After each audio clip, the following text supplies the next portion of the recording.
Welcome to New Thinking for a New World, a Tallberg Foundation podcast. I am Alan Stoga, your host. Each week, I bring you conversations with people who think differently about the great issues that are shaping our world. Geopolitics, disruptive tech, mass migration, the changing climate, culture wars, all of it is grist for our mill. I hope you enjoy listening. I also hope you will let me know what you think and that you join the conversation at tallbergfoundation.org. And now for today's episode of New Thinking for a New World. The American human rights activist Malcolm X once said, "Education is the passport to the future, for tomorrow belongs to those who prepare for it today." If that's true, then America's future is in doubt because too many students aren't learning enough to have much of a future for themselves or for the country. Consider. In recent internationally comparative testing, U.S. eighth graders produced their lowest scores ever in math.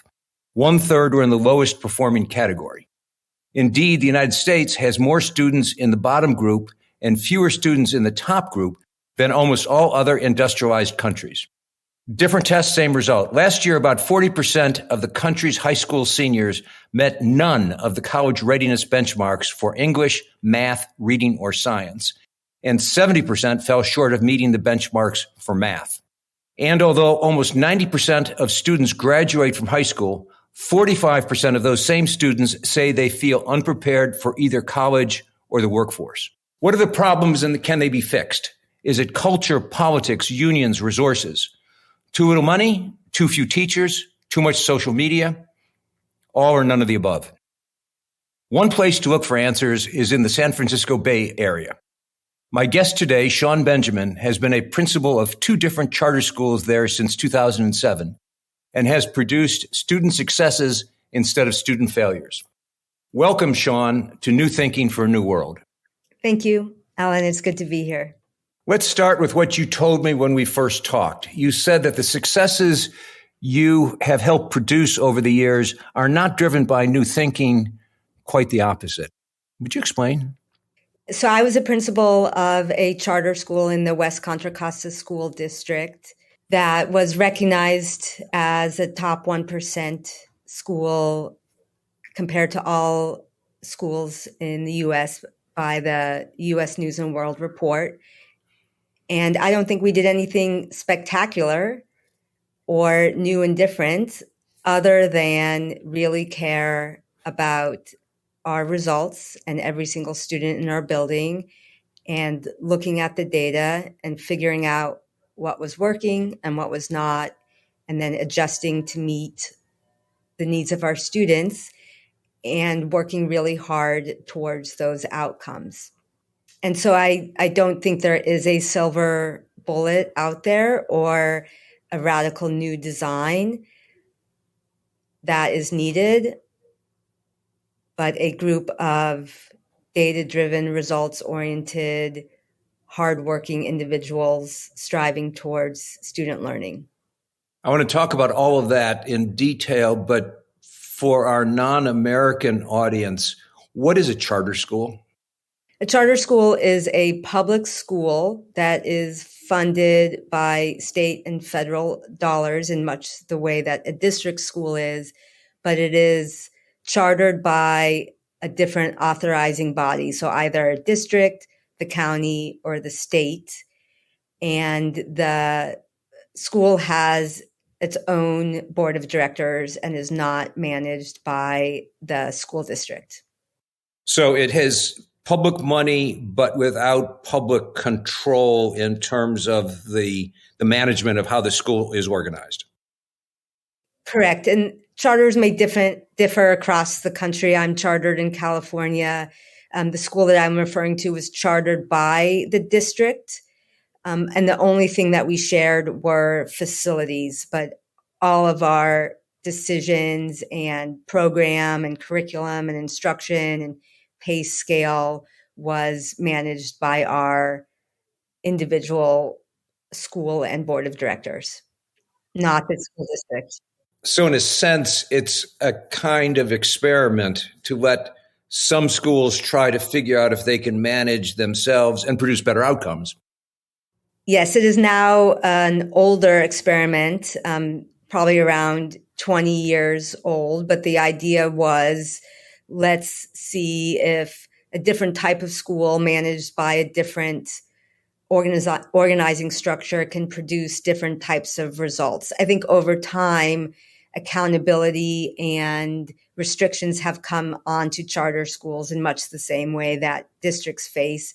But in the very early days, there is very little oversight and very little compliance for a charter school.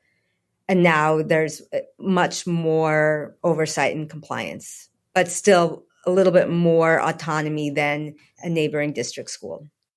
So let's go back to your particular case in the school that you led from 2007 on.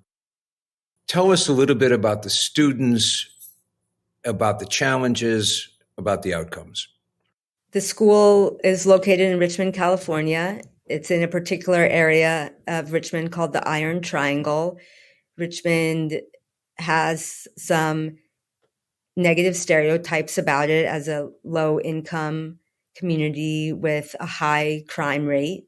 And the Iron Triangle, which is where the school was located, was in the center of that. The majority of the students we served were low income, living below the poverty level. Majority of students are students of color, and the majority of students are first generation college bound students. And in the main, do they come from families with two parents or one parent, or what is the family structure? How how supportive are the families? I think the family structures really differ from student to student. I think any family living in poverty is just in a stressful environment, whether you're in a single parent household or you have multiple families living in the same house, or if you're working multiple jobs to provide for your family, or you don't have reliable transportation because of your financial status. I would say the majority of our families were in stressful situations, just given their financial status. We definitely had a lot of single parent households. We had a lot of students living with grandparents. We served a lot of immigrant families, undocumented students. So let's fast forward to the results. Tell us about what they actually accomplished, what you working with them actually accomplished. I'm very proud of our results. We, again, as I shared, recognized for being in the top 1% of high schools relative to all public high schools across the country. And that's looking at a lot of different measures. Part of that is just absolute achievement. And then a lot of that data was growth-oriented data. And we would graduate around 98% of our students, and around 95% of our students would head off to college. And then we're tracking the graduation rates from college by the time I finished my career. So we really thought about what was the experience like for our students in elementary and middle school, and how can we make high school be a different experience for our students, that when they come in the door, they need to know and feel that school is different for them.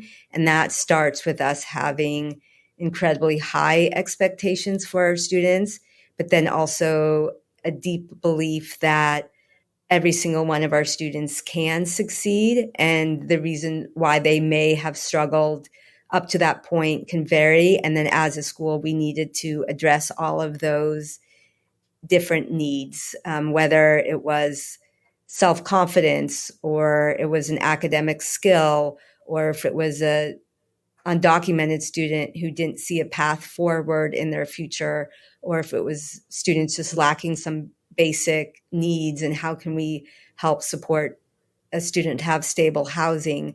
And so we strongly believe that if we can identify all of the barriers to our students' success and then build a program around meeting those needs, that then we can have really high academic expectations for our students, and then our students will rise to meet those expectations and are fully capable to be able to do that. And that was the experience over the last 16 years. That's what actually happened. I started as an intern in the school's third year, left in the school's fourth year, and then became principal in the fifth year. I would say the school was on the brink of closing in that fifth year. And then for the next 11 years, we worked very hard to improve achievement of results and school outcome results, one step at a time over those next 11 years. And by the last few years, right up until COVID hit, we had a very high number graduation rate and students heading off to college. So results-oriented, data-driven, student-focused, flexible. It certainly sounds like it's not a one-size-fits-all, but it's a la carte. What does this student need to achieve? Mm-hmm. And high expectations. Yes. And then going back to just what is a charter school, I think charter schools can have some flexibility that can be harder, I think, in a larger district. But we could ask ourselves what's working, what's not working, and then pivot pretty quickly to improve our program in service of students. And that was the ethos of our school. When I would hire people, a question I always would ask is, how is your entrepreneurial spirit? Because we were constantly building and designing and changing for improvement. And that can be stressful for some people who like stability or the status quo. And so we would have a staff that was really focused on wanting to do right by students and student outcomes, and we're along the journey to building an incredible school. How big was the school? How many students? How many staff, more or less? 600 students with 150 students in each grade and 60 staff members. And is that, I don't know the student-teacher ratios in California. Is that is it unusually large? Is it unusually small? Did you have more resources than the district schools or other schools? The philosophy of my organization was to operate on state and federal dollars so that we could be a model for other schools and that for other district schools, and that it wouldn't come down to the amount we were spending per student. California schools in general have a pretty low funding formula relative to other states. So operating on just what was provided by state and federal funds. So nothing extraordinary in terms of resources, more or less the similar resources that a comparable school otherwise in the state might have. Yes. Were the teachers comparable? First of all, I think teachers are incredible everywhere, especially in this post-pandemic time when teachers are hard to come by. I think I worked really hard to find the best teachers I could find. I think that was probably my number one priority as a principal, and still to this day, I think who you hire makes all the difference. And I spent a tremendous amount of time in hiring the right people and then building a team and then building a teacher's capacity. We ended up hiring a lot of teachers in their first 1 to 3 years of the profession, and felt like if we could hire someone with the right mindset and the right belief in our students and humility, but also a desire to grow and take feedback, we felt like if we could find that person, then we could help them become a great teacher. And that oftentimes when you're further along in your career, it can be harder to change your ways. And so we had a lot of school-wide practices where we would ask everyone to follow certain expectations for the common good of the school, which again can be pretty different in a lot of schools. In a lot of schools, you go in your classroom, you shut your door, you do your own thing. And we had a lot of school-wide practices.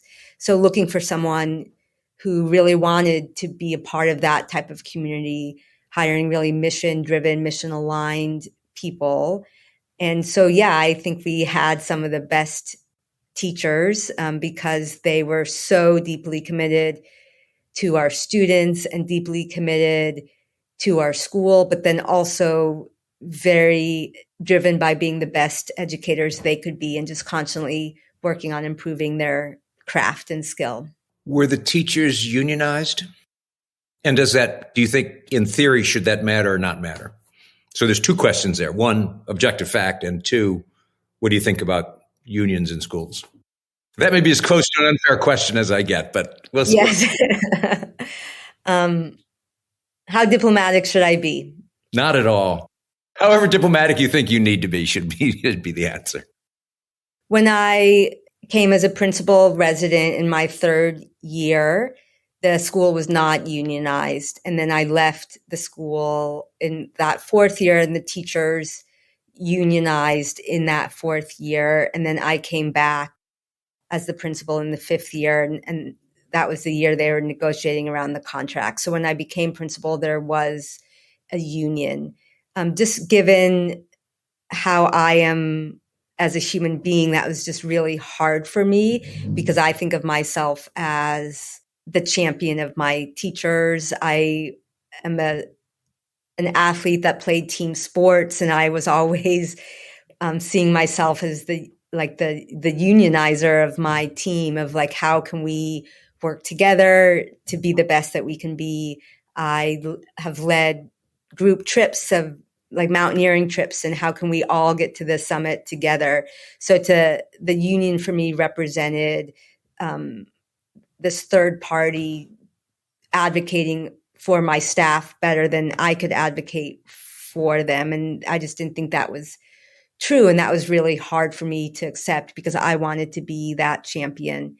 I care about everyone's well-being. I care about my staff. I care about making decisions in service of staff, and that leads to well-being for students.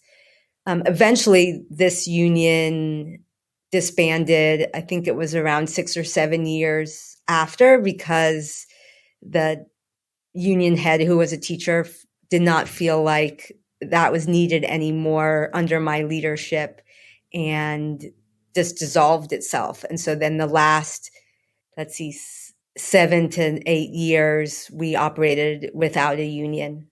I think unions can be hard in schools. I think the flexibility, the ability to be flexible and respond to student needs and school needs and even staff needs, I think is super important. And I think the union can make that more challenging because it just slows down the process. And I think it can handcuff schools in making best decisions for students. I think if you, though, have an administrator that isn't taking into account the needs of staff, and that can also be hard on a school. And I know that's why unions sometimes exist. Thanks for listening so far. I hope you're enjoying the conversation as much as I have. If you haven't already, please subscribe on the platform of your choice and rate us on Apple Podcast. Now back to today's discussion, sponsored by the Stavros Niarchos Foundation, SNF. I want to segue to curriculum and textbooks and those kinds of decisions. Certainly in some states, I'm thinking Florida, Texas, only because they have big headline controversies at the moment. The state decides how certain issues should be addressed. The state decides what books should be in the library or what books should be in the curriculum. How much flexibility did you have as a principal in this charter school to shape the curriculum for your students? 100%. I really felt like a CEO of my school building, which I think is very unique. And I think why I stayed a principal for as long as I did, because I felt like I was able to make really hard and really important decisions on behalf of my students and staff, and felt a lot of responsibility in that. And I know not a lot of principals have that. Principals are often referred to as the middle manager. They're answering to their students and staff, but then are being told what to do from the district, or if they're in a charter management organization, from the superintendent or CEO. I didn't feel that way, and I felt like I was able to make a lot of autonomous decisions, which I really appreciated. Over my time, though, as principal, we were held accountable to state tests. It was the STAR test when I first started, and then that went away. And then towards the end of my career, it was the Smarter Balance exam. That what is a national test that all public schools need to take. I agree with that. I think I like having a national measure. I like having some level of accountability. And I think it's generally, for an external exam, it's a rigorous exam that tries to get at meaningful student understanding, which I think is hard to capture in a test.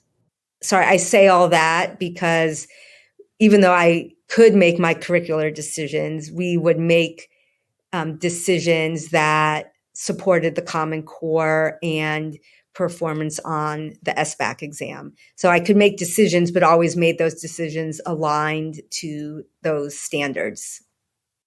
And how did your students do on those standardized tests? I think relative to our neighboring schools, they did strong.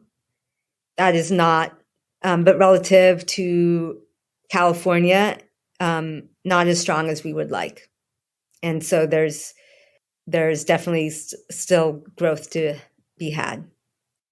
Let's talk about the students a little bit. The caricature that many older people have of students today is they're obsessed with social media, that they interact with the world often through their devices as opposed to otherwise, that they learn what they learn through social media more perhaps than other ways.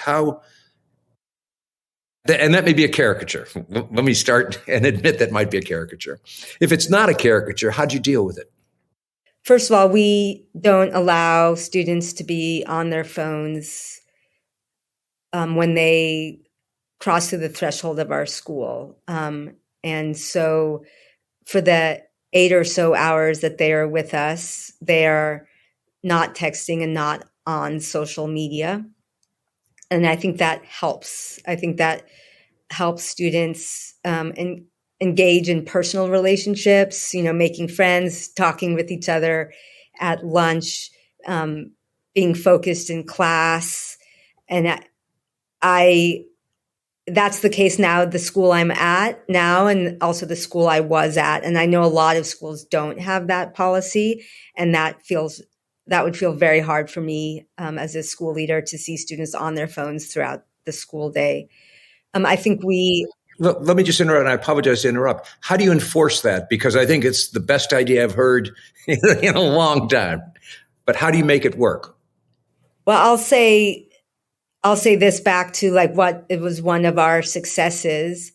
I just think it's really important that when a school says that they're going to do something, that they are able to follow through on doing that thing, and that's how students know that they're in a safe place and that they are being cared for.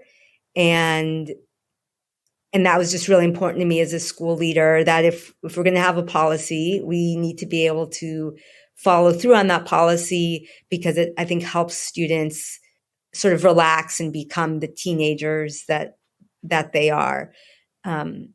in like in a positive way. And so we have a lot of things like that. We have a dress code, and certain policies that we ask students to abide by. So a few ways that we accomplish the cell phone policy is we greet students at the front door.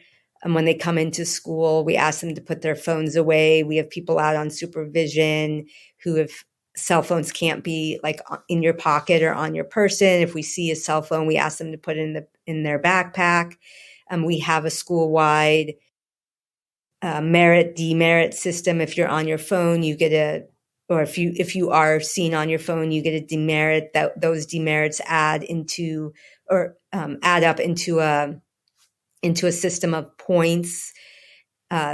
We train all of our staff quite extensively about how to respond to behaviors that we don't want, but also how to encourage the behaviors that we do want. And so students just know they can't be on their phones, and then there's a follow-through system. If they are, like if they're on their phones, let's say twice, then they're interacting with the dean of students and having a parent conversation. So there's a system built around that policy with the anticipation that students are teenagers and they're going to push back, and we just have to be prepared to how are we going to respond should that happen. But then also, how can we proactively support our students to make the right decision? How do parents respond to that kind of, want a better word, that kind of discipline, that kind of rule setting and not just setting, but far more importantly, enforcing that the accountability that you've described? Parents like it, dislike it, have trouble with it? What's been your experience over the years? My experience is that families are very grateful for our structure and our systems and our support and our communication.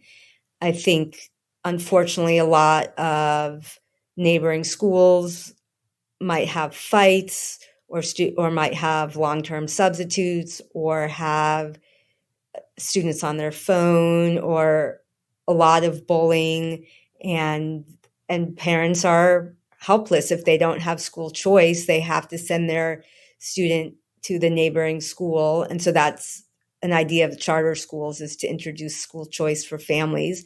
And so I think families who send their student to us or have their students come to us are extremely grateful for the structure that we provide. And there's, of course, always pushback here or there, but on the whole, families are incredibly grateful for our school. If you had a magic wand, maybe that's the way to ask the question, what would you add to the mix of what you're doing to cope with all of that?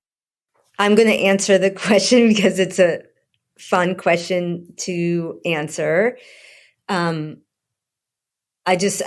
am someone who, like, I know these things aren't going to come true. And so I have to solve our dilemma and the challenge that we're in without knowing that there's going to be a savior coming. and I say that because the two things I'm going to say that I would like to have are never going to happen. And so how are we going to be successful without that? I think at least in California, or at least in the Bay Area, where the cost of living is high, I think finding people post-pandemic who want to stay in education or go into the teaching profession feels low. And there are just teacher shortages. No magic wand, I got it. And that has always felt like a challenge, but it feels very real right now as people think about have reexamined their life and their work choices and want more flexibility or work from home. And so I think thinking about how to attract people into the field of education feels like a California issue, and I know a national issue that I think we need to be talking about.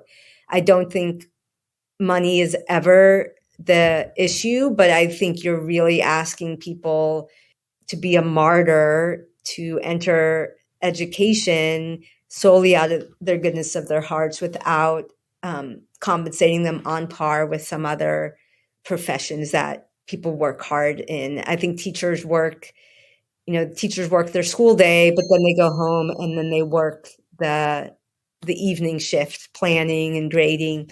And so how to compensate. I think if education compensated people at an equal rate as other industries, there'd be a lot more people entering the profession. That is probably what I would want to change, is how to attract teachers. The other thing that I haven't figured out, and I do wonder if there is a new way of thinking about this, is how does a teacher's day look different when a lot of other professions are re-examining, like work from home or a hybrid approach that can make teaching feel more sustainable on the day in and day out. And the reason why I'm focused on teachers is because I strongly believe if you have great teachers, then you're going to have great student results, and you need teachers to be in the profession, stay in the profession. The longer teachers can stay at a school, the more, I think, positive impact we can have on student achievement and student learning. So last question. What you've described in terms of the approach that you have followed, the successes you've produced, the very difficult problems you've coped with, do you think it can be replicated? Yeah, absolutely. I am no one special. Just getting kids to leave their phones in their backpacks makes you someone special to most of the people I know. But I'm being quite serious. Clearly, you've built something and are building something still that has been successful in the context of an educational system which, measured by outcomes, is anything but successful. So we need success stories like this, and we need to replicate them. I think there's so many different school designs out there and so many different ways of doing school that I do think can impact student learning. I think what I think is the starting place is students need to feel safe. The campus needs to be safe. Students need to come into the classroom and there's learning happening from bell to bell. And those are some basic expectations, but I don't think that happens in a lot of schools. And I think having clear systems, routines, expectations, having common practices, having a mission-aligned staff, having people working towards common goals, I think all of that is required. I don't think it's unique to me, but I think that is essential to running a strong school. And then once you have that, then what is happening within the four walls of the classroom to make sure that students are getting the rigorous education that they deserve. Shawn, thank you very much for this conversation. There's too little optimism about education, and even worse, there's too little efforts to fix what's broken. So congratulations on at least making one place produce, and maybe there are the opportunities to replicate it. So again, thank you very much, Shawn. Thank you, Alan. Thank you for listening to this episode of New Thinking for a New World. I'm Alan Stoga, podcast host, and I look forward to your joining our next conversation. Remember, tell us what you think at tallbergfoundation.org.